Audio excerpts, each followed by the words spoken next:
Welcome to the Man Cave Podcast. This is your escape for real, unscripted conversations about sports, hobbies, life, and storytelling. No scripts, no forced takes, just Man Cave talk. Now, here's your host, Dan Casper.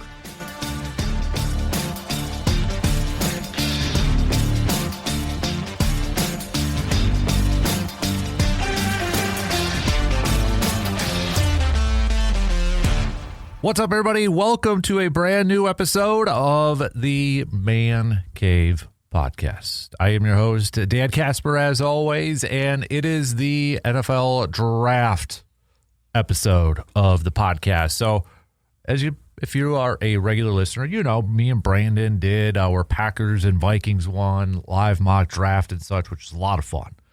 Now, this is the podcast where I'm going to give you my first round mock and my full Packers mock. I would usually say 7-round, but we know the Packers don't have a first round.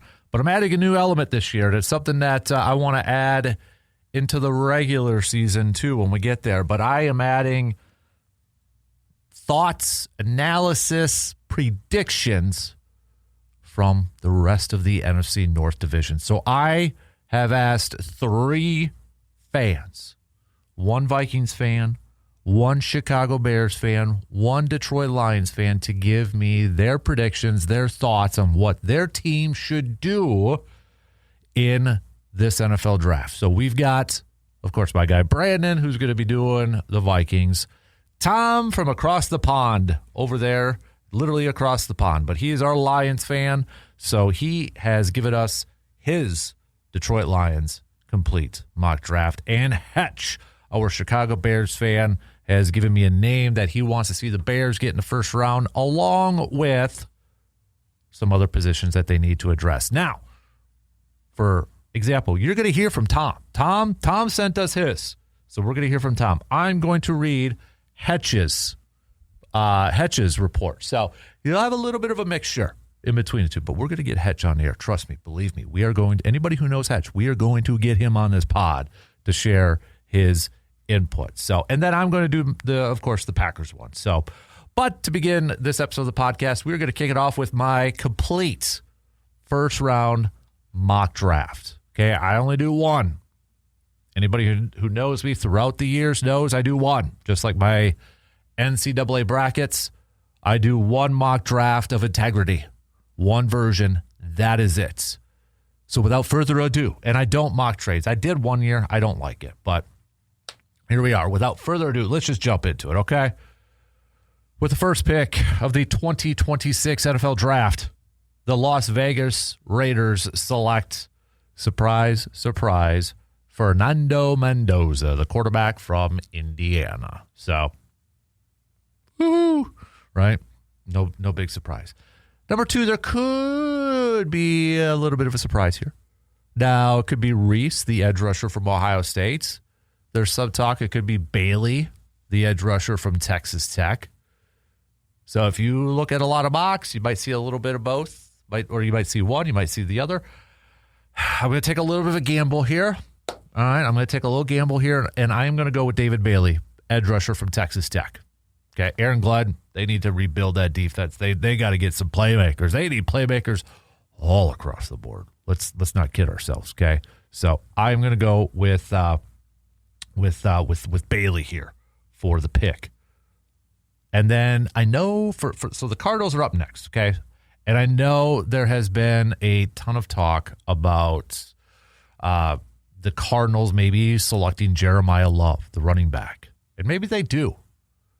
I also feel like the Cardinals want to trade. They want to accumulate more picks. They don't have a quarterback, and they're not going to draft Ty Simpson at 3rd overall.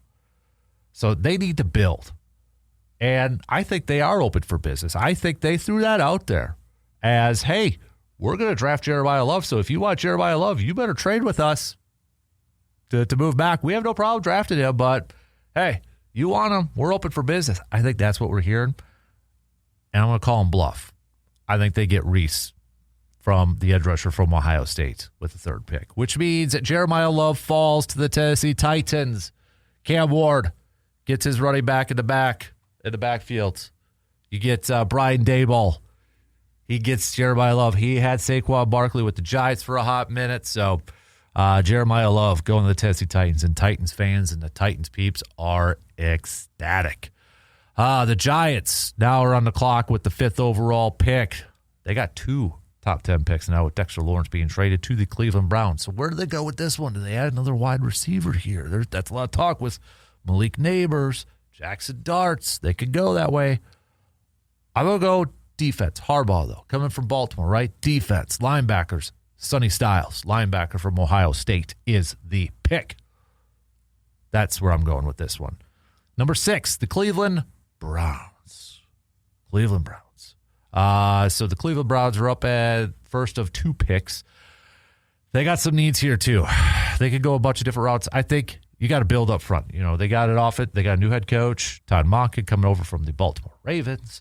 So he knows about protect the quarterback and such, and I think that's where you got to go. Depending on whoever the quarterback is, you got to protect him. And I think they go with Francis Biowaga, the offensive tackle from Miami. Washington is next up. They got a few different options they could go with this route here too, but they need some defensive help, right? Dan Quinn over there, head coach, defensive-minded head coach. They need to get better defensively. They go grab a corner, the first corner to come off the board, and we're talking about Mansour Delane from LSU. Now, the Saints, they can go wide receiver here too. Maybe add some more to that offense. Maybe add more to the defense. Brandon Staley's over there, and that's where I think they go. They grab Caleb Downs. We got another Ohio State player coming off the board, peeps. Caleb Downs is the pick at number 8. Kansas City, another team coming in with multiple first-round picks.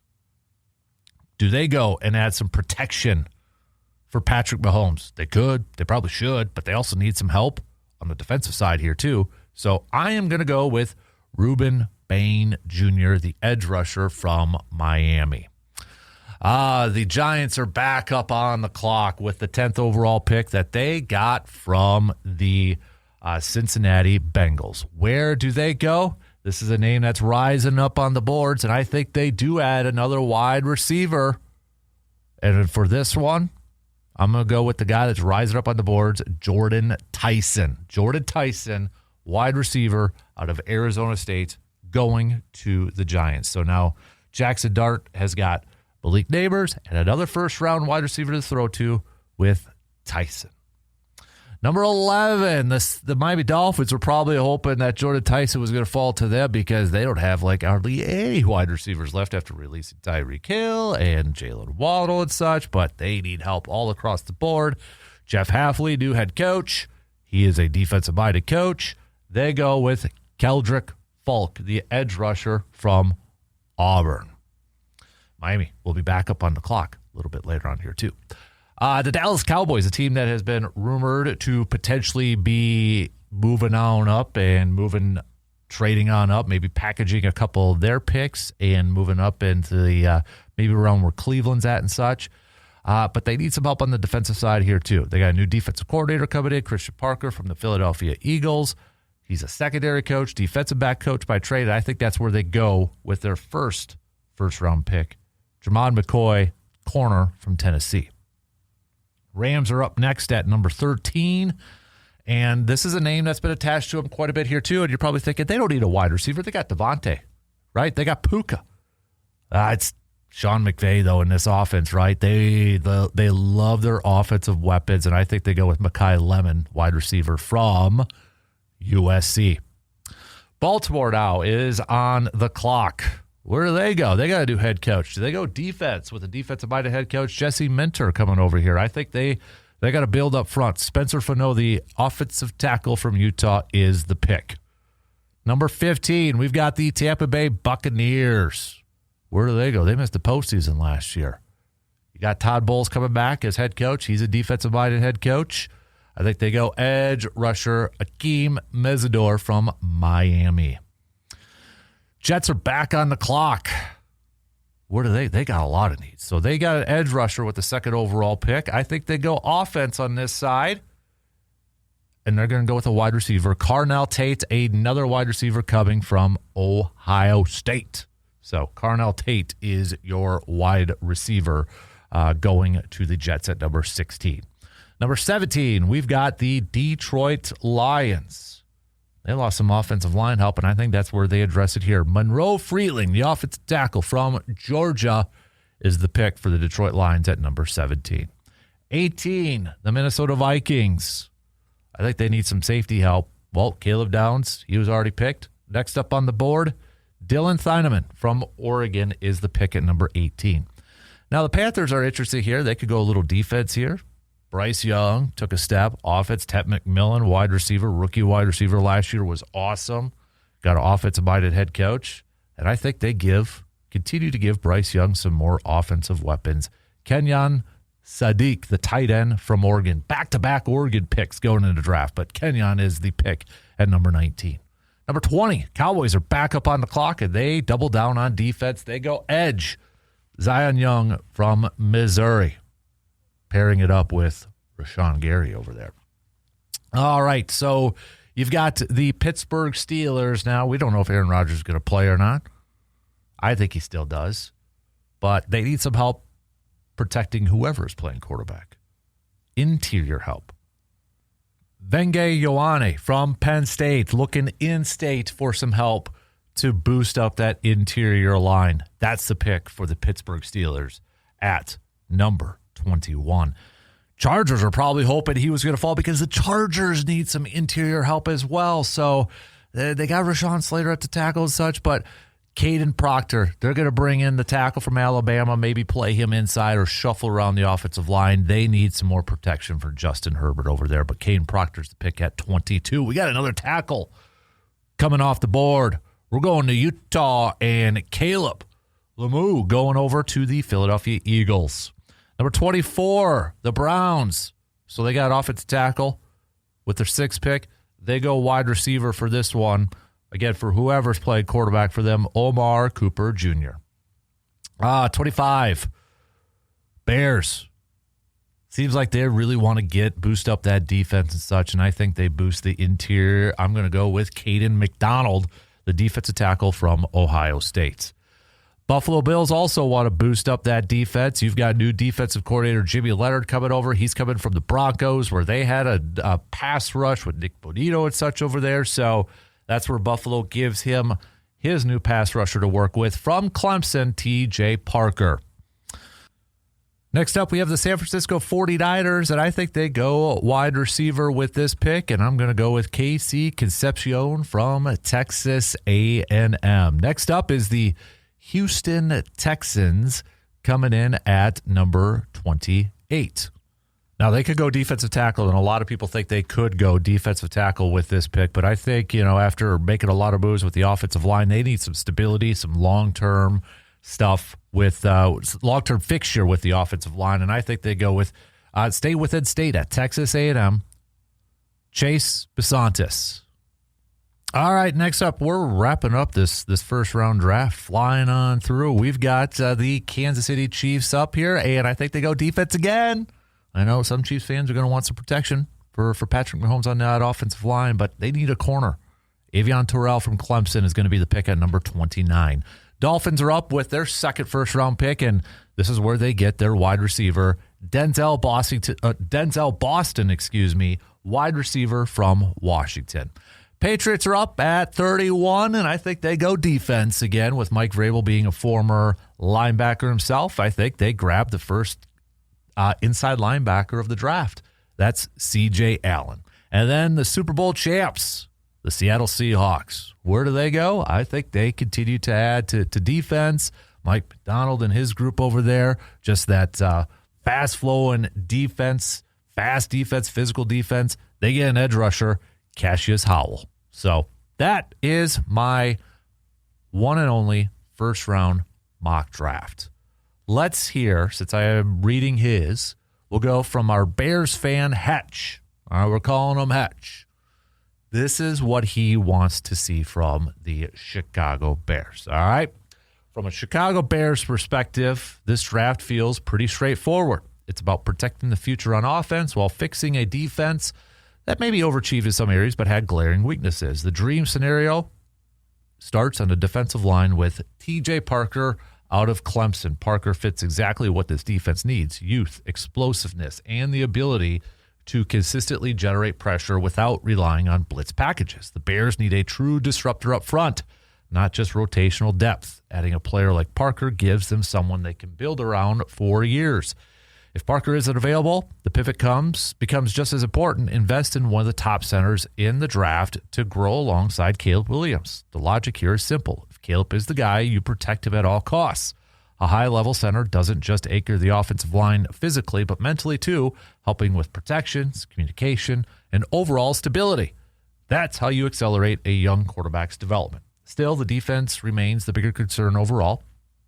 Hetch views the Bears can't count on replicating last season's turnover production. Turnovers are volatile year to year, and relying on them masks deeper issues. Strip those away, and the reality is the defense maybe struggled a little bit, especially against the run.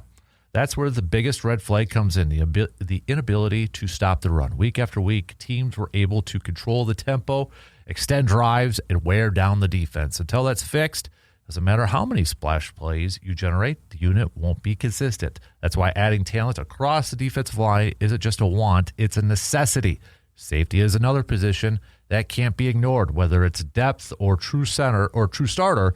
The back end needs reinforcements to help stabilize the defense as a whole. A stronger safety presence can help limit big plays and support in run defense, which ties directly back to their biggest weakness. The bottom line is the draft is about building a more sustainable team, improving the defensive front, adding toughness against the run, and either protecting your franchise quarterback or giving him a better infrastructure. If the Bears hit on those areas, they'll take a real step forward. If not, maybe they risk being stuck in the same cycle. Flashy moments, but no consistency. So good stuff there from our Bears fan, Hetch, who we are going to hear throughout the football season because we got some stuff planned for our fan representatives for our favorite teams. All right, now let's go to the Lions, where we got Tom from across the pond joining us. Hello, everyone. This is Tom from across the pond, your resident Lions fan. Dan has kindly reached out and asked me to produce a full mock 7-round draft for the Detroit Lions in preparation for next week's NFL draft in Pittsburgh.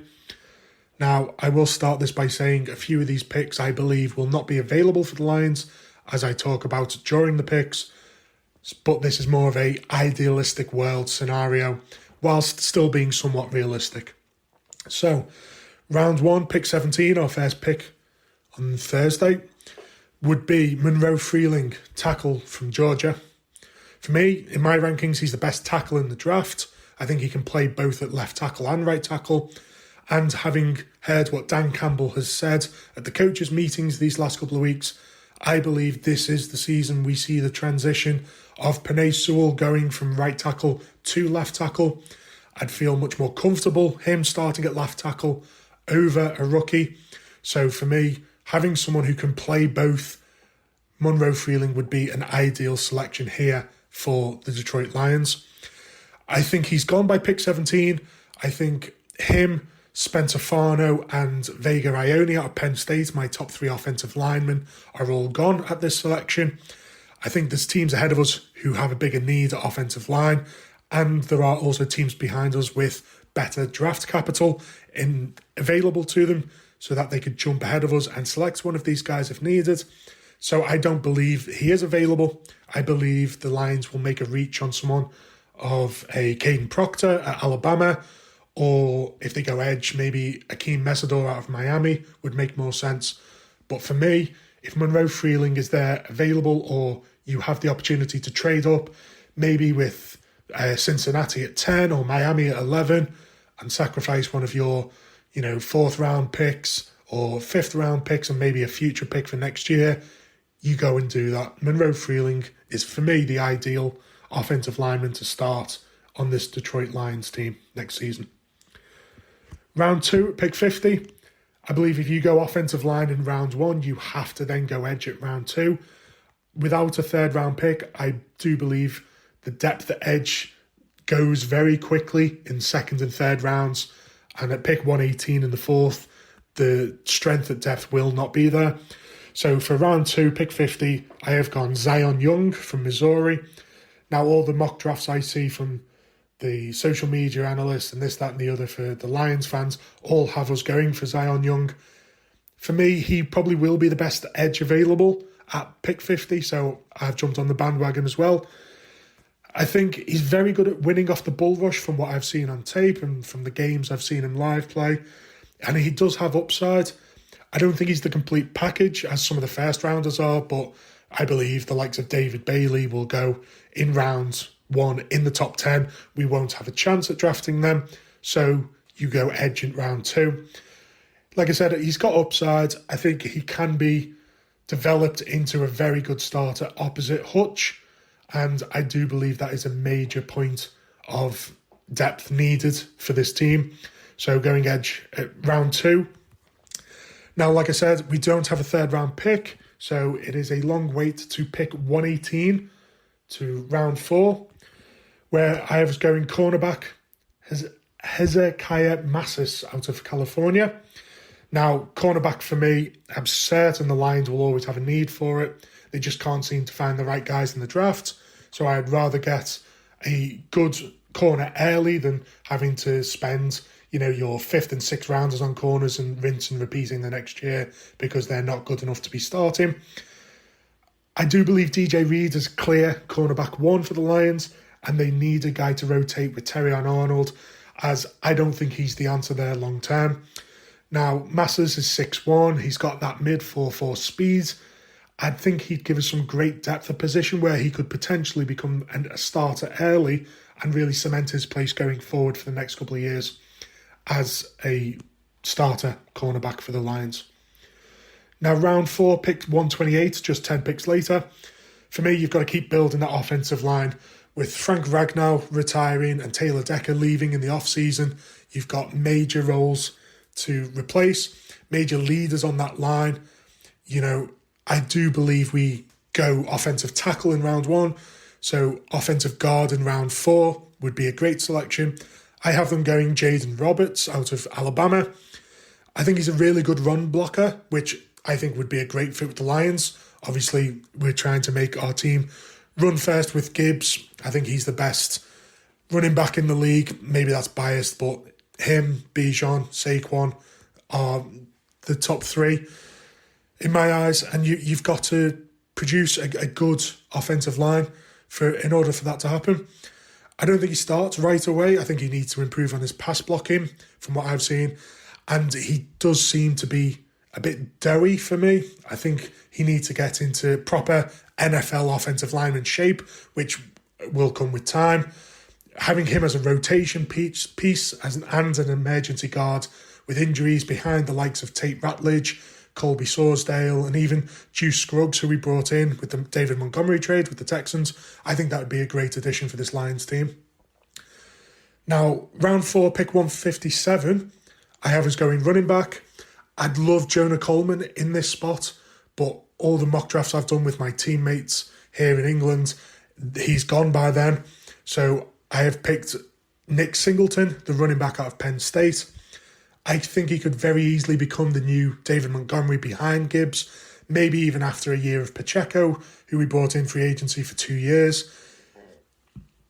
Being 227 pounds, he's got good speed. He's good at catching the ball on running plays, on play action. I think he could very easily become RB2 within a few short years.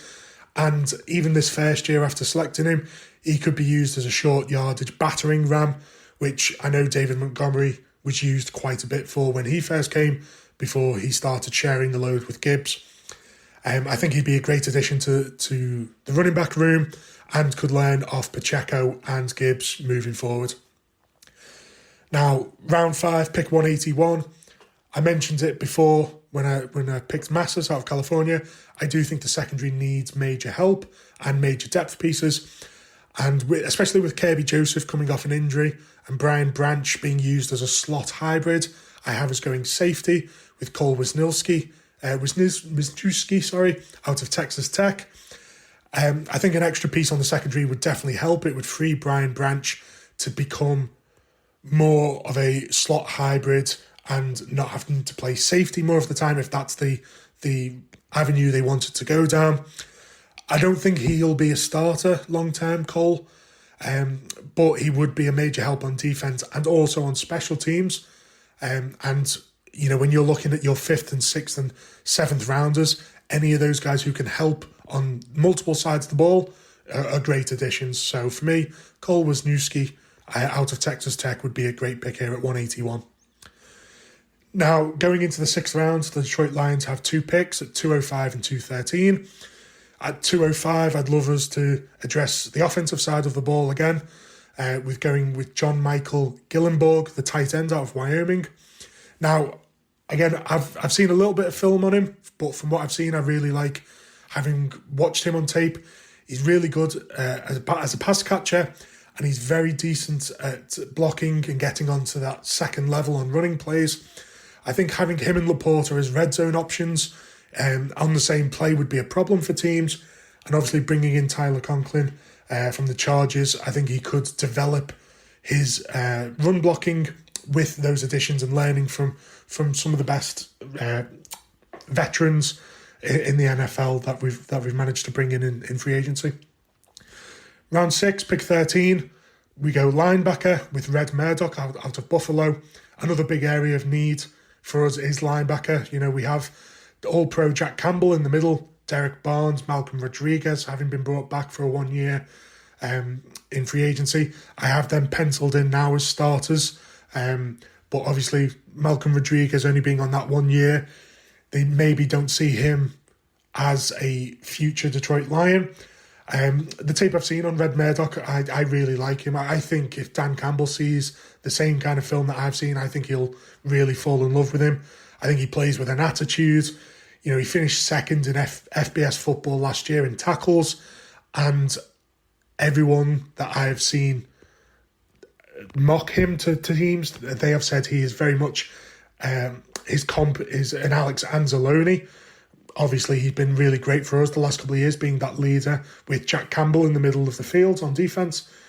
So someone like him who's not afraid to tackle, he goes out there all sides of the field, willing to make those big hits. I think he would provide much needed juice on our defense in the middle of the park. And our last pick in round 7, pick 222. Again, I've got us going in secondary with Avery Smith, the cornerback out of Toledo. For me, this is a classic 7th round project pick. He'd play a lot in the slot, which would free up Brian Branch to play safety. I know I mentioned a bit before with, Cole Wisniewski playing safety would make Brian Branch available at slot. This is kind of like the other way around.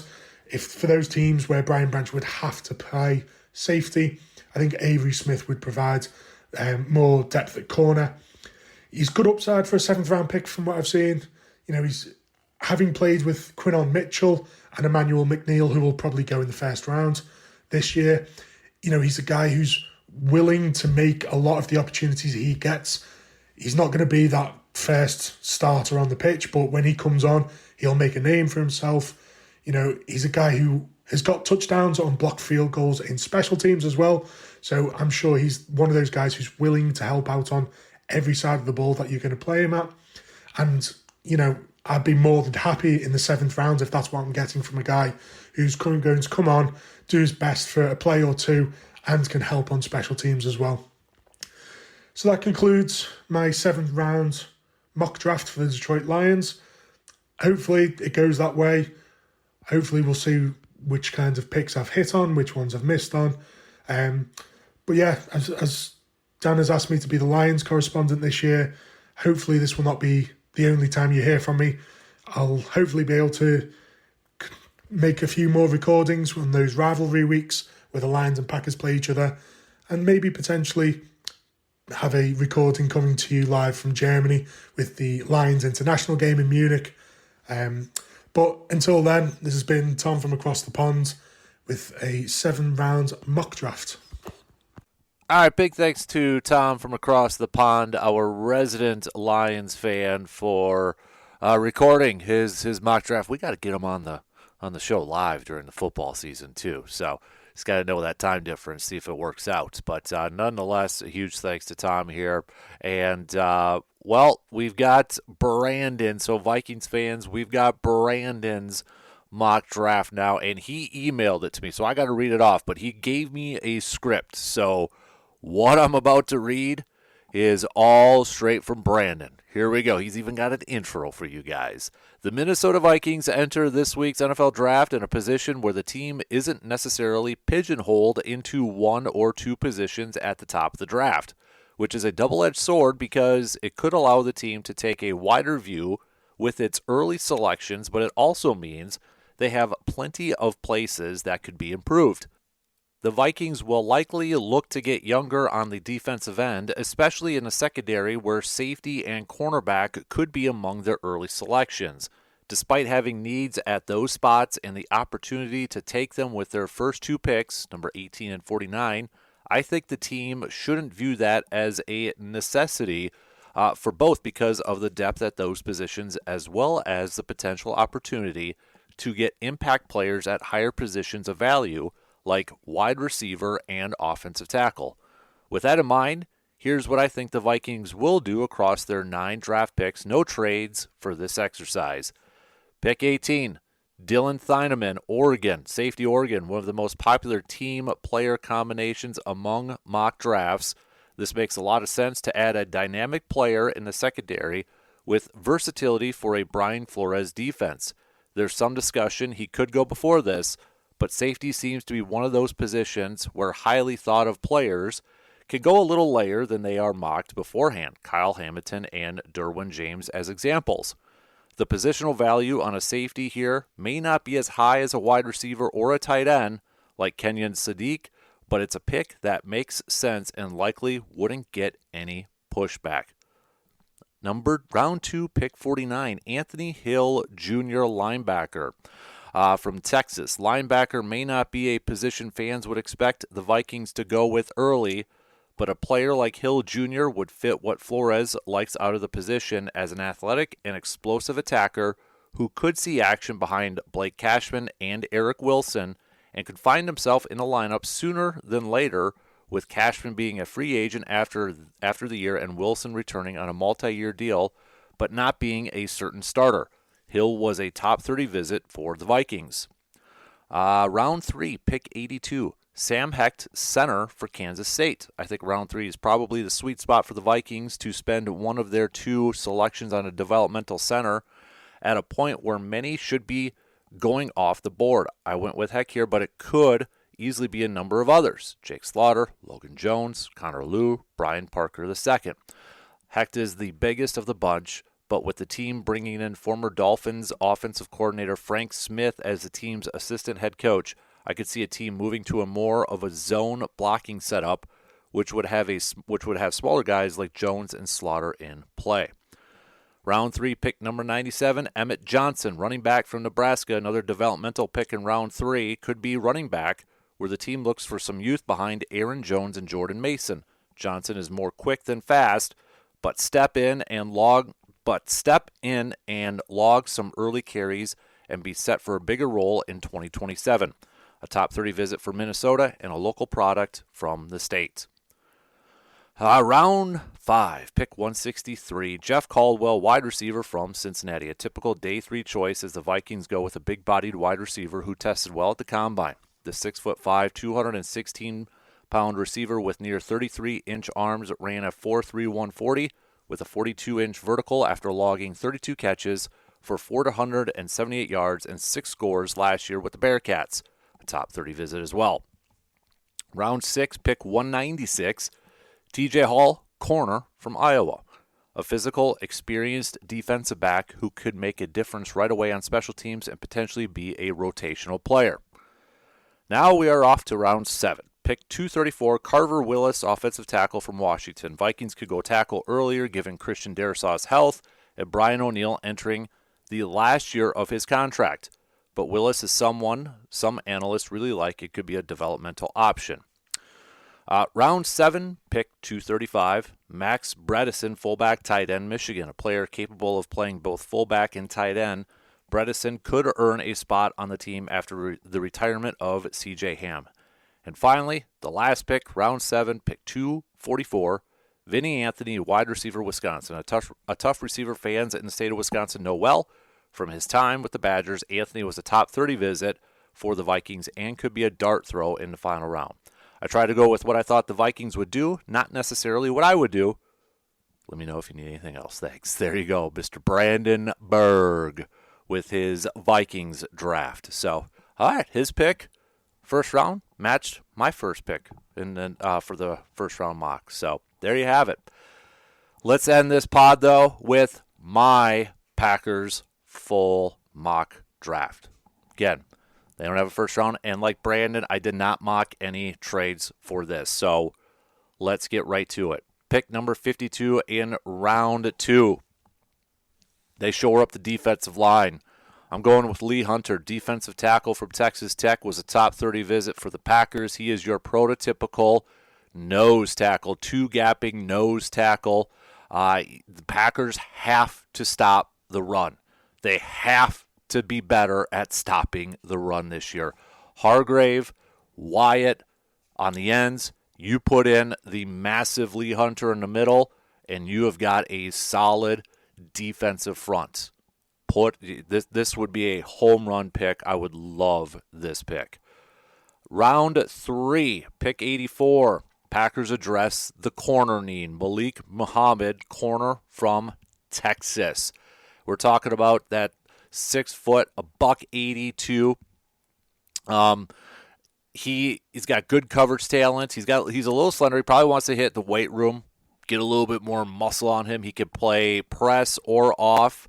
He's versatile in that area. So Packers definitely need to come away with a couple of corners in this draft. And Goody just said in his pre-draft presser, he acknowledged that they're going to address this area in the draft and that they need to probably even add a couple more. But you bring in a corner that obviously played against high talents, with him being from Texas, and he could play press, he could play zone coverage in there. So I went with Malik Muhammad as the corner here for the second round pick. Then the Packers, they go with Jude Bowery, offensive lineman from Boston College. Now, this is a guy, when you look at it, he gives you a little bit of versatility in terms of left tackle, right tackle. He, to me, could be maybe that backup swing tackle that the Packers are looking for. So he does have a little versatility. Maybe they try him on the inside here too because, he is a big dude. He's nearly 6'6", just a little over 6'5", 314 pounds. But with his experience playing both right tackle and left tackle, Packers need some depth at that position. And I think this is just a value pick that's they can't pass up if he's there. So next up, round 4, pick 153. The Packers add an offensive weapon. I'm going to go with running back Kalen Black from Indiana. He was also a top 30 visit. He is a smaller running back. You're looking at 5'9", 208 pounds. But he is an aggressive finisher. He can help out in pass protection and such.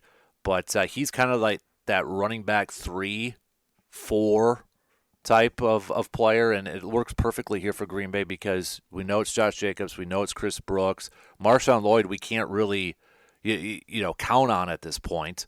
So until his hamstring actually shows that he's healthy in that. But I think this is a guy that can also help you out. He's maybe a little bit in the passing game too. So, looking at his numbers last year with Indiana, 10 rushing touchdowns, 1,040 yards on the ground, 5.6 yards per carry. So, and he did do a whole lot. 4 catches for 36 yards in the receiving department. But maybe with Green Bay, you can add a little bit more to that with his. But a little bit of a change of pace back, if you will. So, but I think this would be a nice mix-up or a different, not mix-up, but kind of a different style with Josh Jacobs here. So, number 160, pick 160, we're going to go with another offensive weapon. Cyrus Allen, wide receiver from Cincinnati. You're talking 5'11", $180. He started off at Louisiana Tech, then he went to Texas A&M, and then finished up his collegiate career at Cincinnati. Again, you're talking about maybe adding a little bit more into the weight room.